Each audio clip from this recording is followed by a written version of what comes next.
اسرائیل میں حماس کی ایک اور کارروائی، اسقلان شہر میں 15 اسرائیلیوں کو ہلاک کر دیا۔ اسرائیلی فوج کی فائرنگ سے حماس کے 4 ارکان شہید۔ حماس نے اسرائیلی فوجی اڈے پر حملے کی نئی ویڈیو بھی جاری کر دی۔ عرب میڈیا کے مطابق حماس کے ارکان نے فوجی اڈے میں موجود بختر بند اور بھاری ہتھیار پر قبضہ کیا۔ اسرائیل کے 8 شہروں میں اب بھی اسرائیلی فوجیوں اور حماس کے ارکان کے درمیان لڑائی جاری۔ امریکی ٹی وی کے مطابق حماس نے ایک اور اسرائیلی شہر پر راکٹ سے حملہ کیا۔ حماس کی کارروائیوں میں سینئر فوجی آفیسر سمیت 50 سے زائد فوجی اور 600 سے زیادہ اسرائیلی ہلاک ہوئے، 2000 سے زیادہ زخمی۔ اسرائیل کا فلسطینیوں کو 12 گھنٹے میں غزہ خالی کرنے کا الٹیمیٹم۔ اسرائیلی وزیراعظم کا غزہ پر مکمل قبضہ کرنے اور حماس کو ختم کرنے کی دھمکی۔ اسرائیلی وزیراعظم نے جنگ کے فرمان پر دستخط کر دیے۔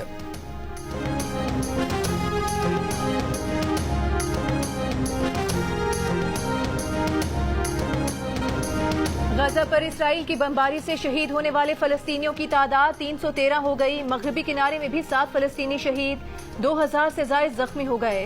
حماس کا سینئر اسرائیلی کمانڈر میجر جنرل نمرود الونی سمیت متعدد افراد کو یرغمال بنا کر غزہ منتقل کرنے کا دعویٰ۔ غزہ پر رات بھر جاری رہنے والی بمباری سے کثیر منزلہ فلسطین ٹاور بھی ملبے کا ڈھیر بن گیا۔ اسرائیل نے غزہ کو بجلی، ایندھن اور دیگر اشیاء کی سپلائی روک دی، انٹرنیٹ پر بھی بندش لگا دی۔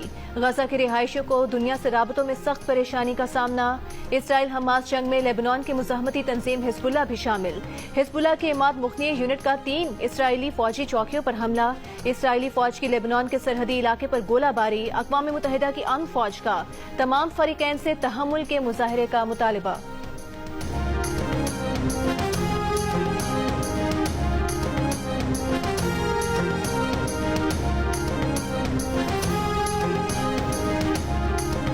مسیحیوں کے روحانی پیشوا پوپ فرانسس کا اسرائیل اور فلسطین سے فوری طور پر کارروائیاں روکنے کا مطالبہ۔ بیان میں کہا کہ جنگ کبھی بھی مسائل کا بہتر حل ثابت نہیں ہوتی۔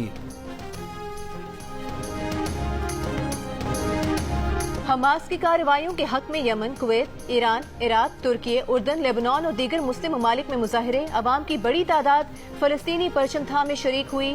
فلسطین کے حق میں نعرے۔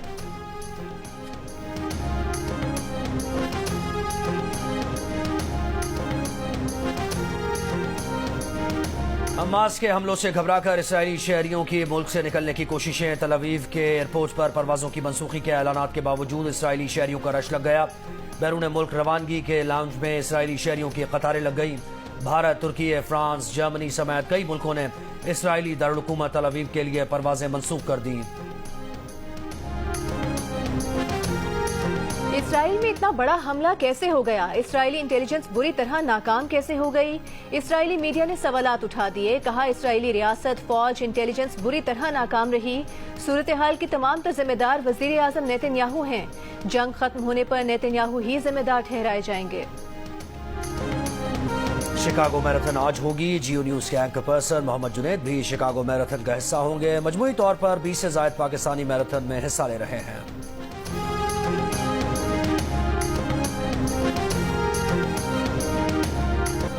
اور اسکردو میں سرفرنگا جیپ ریلی کا فائنل راؤنڈ۔ ماہر ڈرائیور 70 کلومیٹر کا صحرائی ٹریک کم سے کم وقت میں طے کرنے کے لیے کوشاں۔